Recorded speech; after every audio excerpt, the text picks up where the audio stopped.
Auto safety regulators are escalating an investigation into another potentially deadly problem with airbag inflators that may explode. The ARC airbags have been linked to 2 injuries in the U.S. and a recent death in Canada. As many as 8 million vehicles in this country could be affected. A CBS This Morning investigation found used cars with faulty Takata airbags and other serious defects are still for sale all around the country. Now, one car dealer agrees that it's a problem and is pushing for change. He spoke with Anna Werner. Anna, good morning to you. Good morning. That dealer saw our undercover shopping investigation at used car dealers, where we found cars with unrepaired safety defects being sold and no law requiring dealers to tell consumers about the recalls. Now, he says there should be a law against selling those cars, period. How many consumers do you think really understand recalls? I would say maybe 1 in 10. Earl Stewart believes recalls should be made obvious to shoppers. So at his Toyota dealership near West Palm Beach, Florida, any used cars for sale with defective Takata airbags are clearly labeled right on the windshield.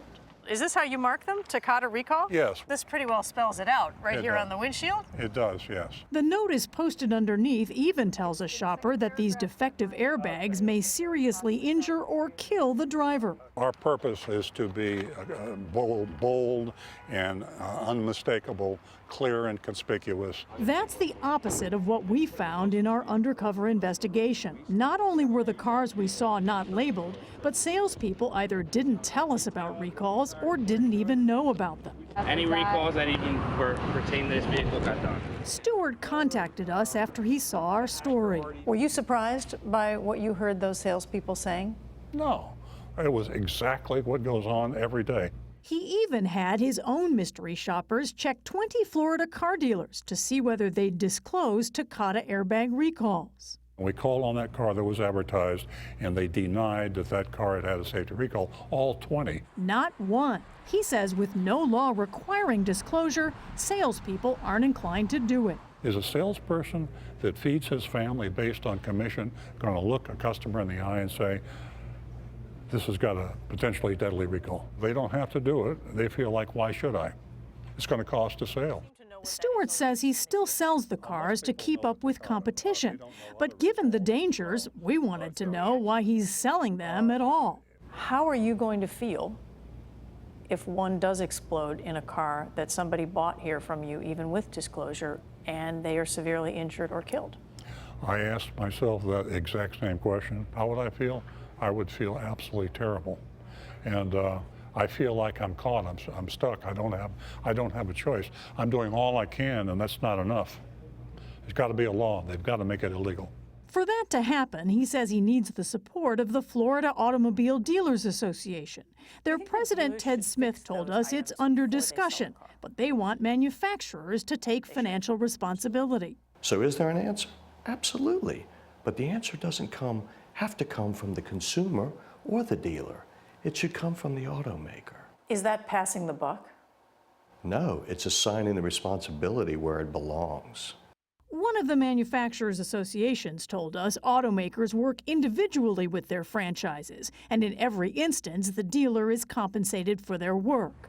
But for now, the cars are still being sold all over the country. How can you possibly sell a car to a customer that you know has got a safety recall that could potentially kill that customer? How can that be? It has to be illegal. It has to be. Well, and it turns out one of the places you won't find cars with serious safety recalls being sold now is Earl Stewart's own dealership.